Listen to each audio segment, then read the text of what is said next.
We're very fortunate to have Leigh Fatzinger with us from Prosodic. And I've got to read first what Prosodic is. Prosodic is a social media predictive analytics platform. What is that, Leigh?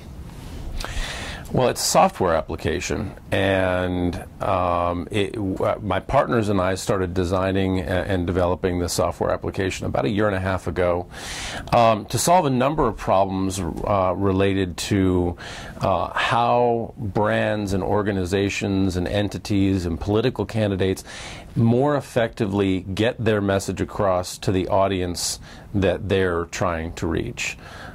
So that in a nutshell is what it is. It is a software platform that's designed to help these entities and organizations more effectively connect their message with all of these users on social channels, and as you know, I mean, the social media is just exploding. So now we need some software to help organize it and direct it. You are well known across business as a social media guru. Not so much in the sake of writing it, but actually in making it work. You recently had another company that was heavily involved in social media. Tell us a little bit about that, and then the transition to Prosodic. Well, my experience in social media is really in storytelling. Every brand, every entity, every political candidate, every NGO has a story that has to be told. And if you look at media or marketing or advertising 1.0, that was a one-way street.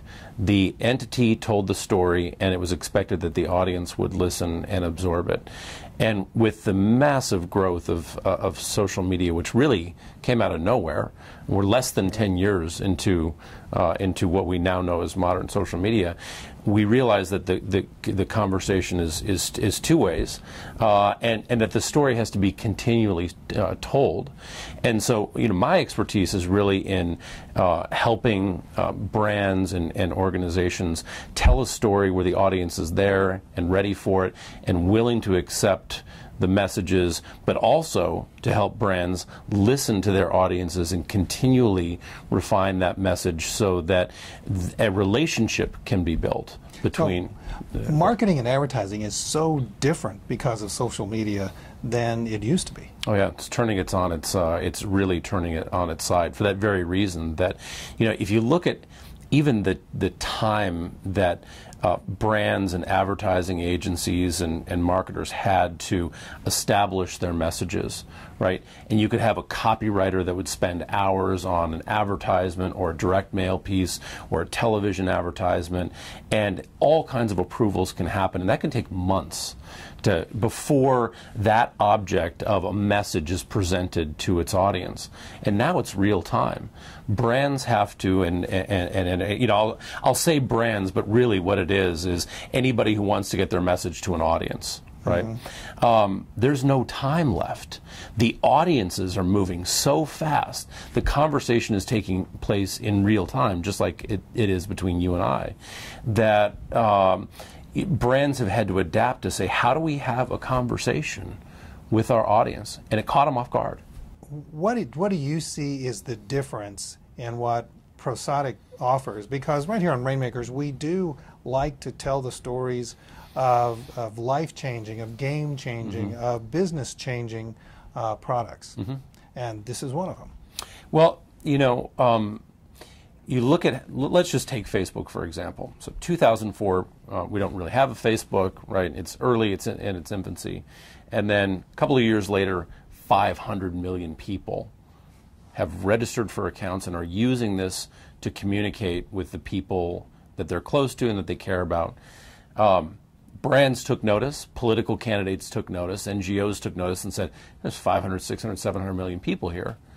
We want to be there too. This is where the eyeballs are. Mm-hmm. The average user of Facebook is spending 8 hours a month on one website, Facebook, right? Out of the 32 hours a month that they spend online on average, 8 of them, right? 25% or more are spent on social networks like Facebook. So you have this massive explosion of users that are connected. And what that has produced is a tremendous amount of data about their behaviors, what they like, what they're interested in, who they're connected to. And it has become difficult now for brands and nonprofits to sort of find out where their message fits in between pictures of high school graduation, what I had for dinner last night, all of those other things. It's very difficult for, you know, that one message about Clinton Global Initiative to fit in the right spot at the right time. So that's really what the software is designed to do, is to help an entity plan media out so that it fits in and it's accepted by the audience and absorbed, so they take action. And as they take action, they're able to take action in a smarter way because of your analytics? Absolutely. You know, if the software is if we've been successful with the implementation and the user is successful in actually putting it to use, they will activate their audience in a way that they haven't before.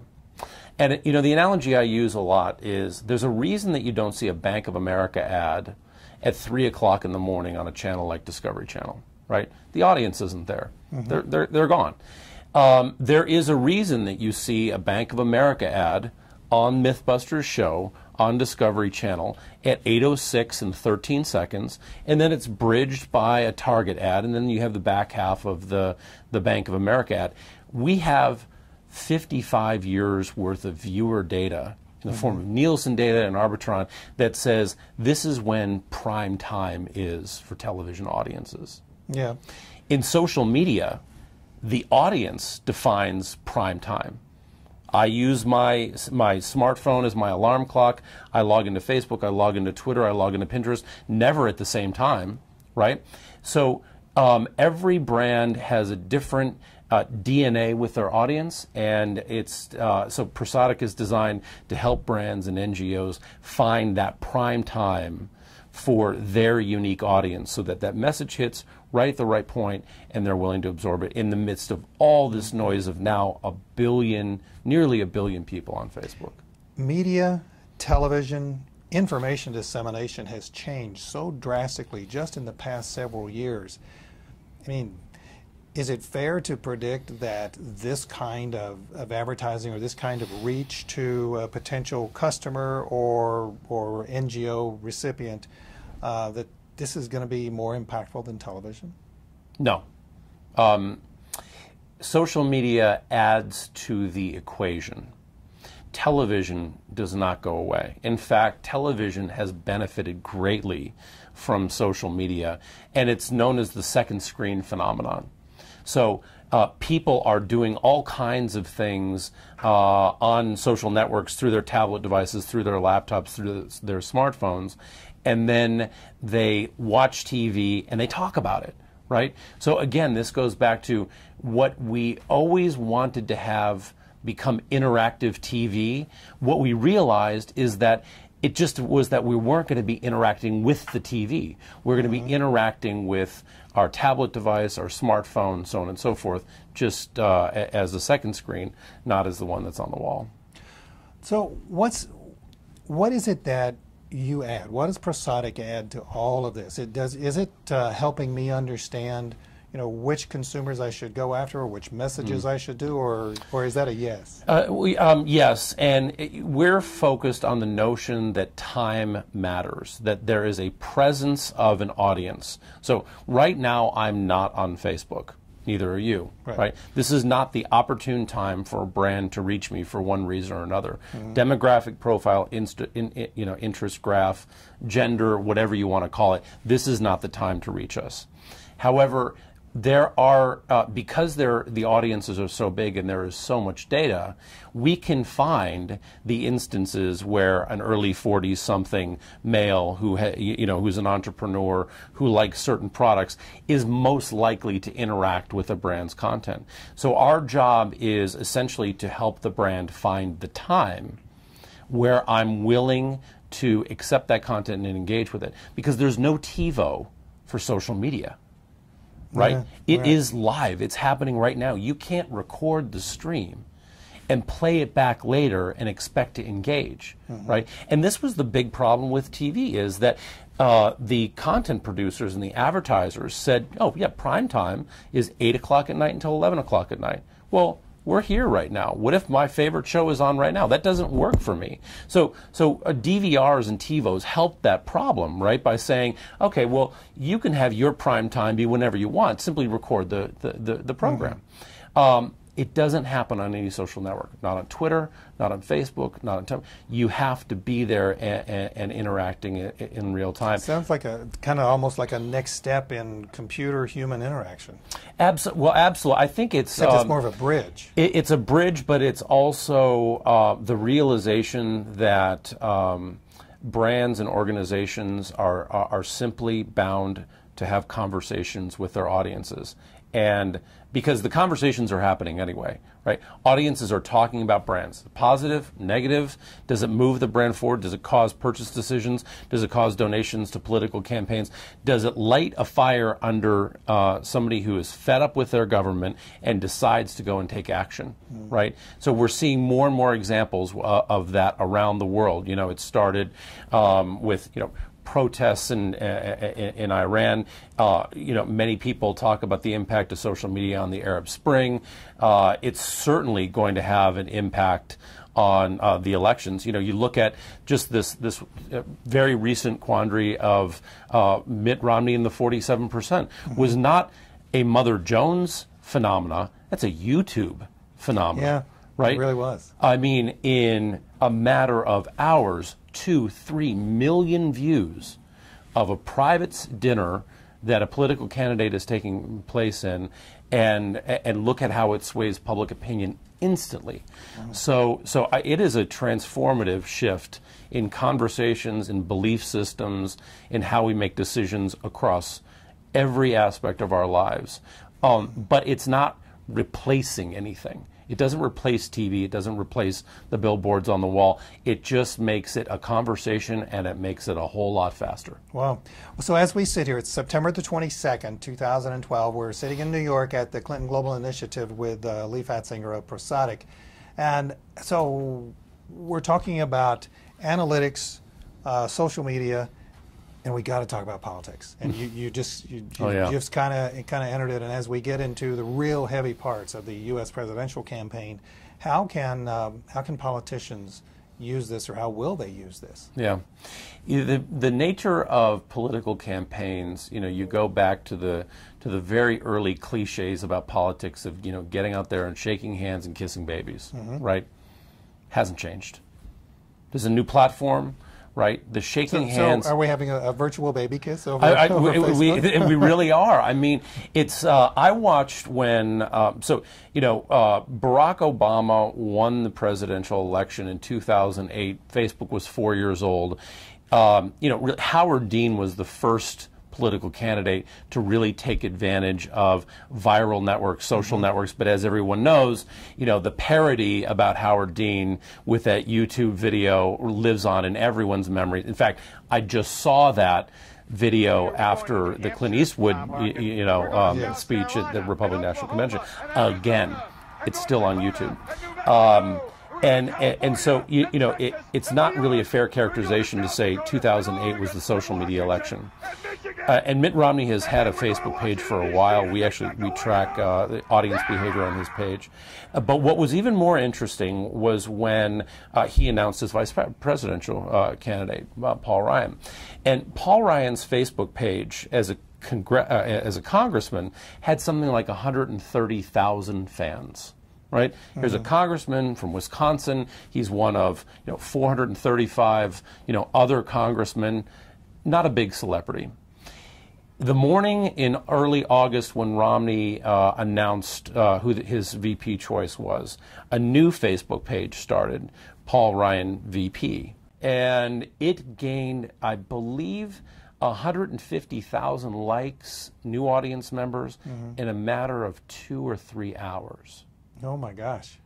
So what it took his entire career, and he's been, to my understanding, been in Congress for a while, or however long he's had a Facebook page, and then to get the same number of audience in 2 hours after this one event, right?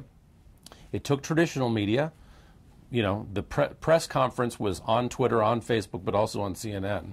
but then the people took over and said, I'm interested in hearing this man's views. And we see this conversation going on. It is vibrant among the political candidates, but also analytics tools like Prosodic are designed to help candidates understand more about their opponents, get into their conversations and into the minds of their audiences so they can start doing point and counterpoint, just like you see in the debate, but it happens live in real time. And, you know, social media will have an impact on this election. I think it's going to be you know, even more so where the democratization, the true democratization of elections takes place on social media. And you see great companies, Seattle companies like Photocracy, right, that are doing things to sort of move this along, to get people more involved, because this is where they're spending their time. This is where they're taking advice and giving advice and recommendations to their friends, right? So if we can get people more into the process through these platforms, it's going to be better for everybody. In the 1770s in the United States, people talked about Ben Franklin as an instrument of democracy and an instrument of a new world. Are you an instrument of democracy today? Are you Ben Franklin of today? No, but I would say that. Yeah, thank you. No, you know. You have to invent waterways, but... Well, I think you have to invent a platform where 900 people join together and say, you know, we're willing to have conversations. I mean, I spend a lot of time just reading more the academic side of, you know, how big can you get networks before they begin to break down, right? And there are a lot of people that think that Facebook is reaching some sort of a point where it cannot get any bigger as a system. It begins to, you know, it begins to erode as a system. I don't know if I believe it or not. I think that Facebook's got decades of vibrancy left in them, making the assumption that they innovate, as does Twitter, as does, you know, Tumblr, blogs, email as a social network, right? So, not me. We're just trying to help, you know, brands and NGOs be smarter about it. I really admire the people who have, you know, sort of biological network intelligence to understand how these things can grow. We want to be a little part of it in its growth, but you know, the Ben Franklin title will be left to somebody else for sure. So as we wrap up, what is the future? Where is Prosodic going in the next several years? Well, you know, we are going to expand to more social networks. Right now, we analyze audience behavior on Facebook. It's really amazing to see that audiences don't behave the same way on Facebook that they do on Twitter and YouTube and Google Plus and other networks. And also that as one individual, I go through separate modes of my day. Sometimes during the day I'm on my device that's handheld, sometimes I'm on my tablet, sometimes I'm on my laptop. I have different thinking processes. My mind works differently when I'm on the... So the analysis of all of that stuff is where we're going. It's going to be a great ride. Wow. Leigh Fatzinger, Prosodic, thank you.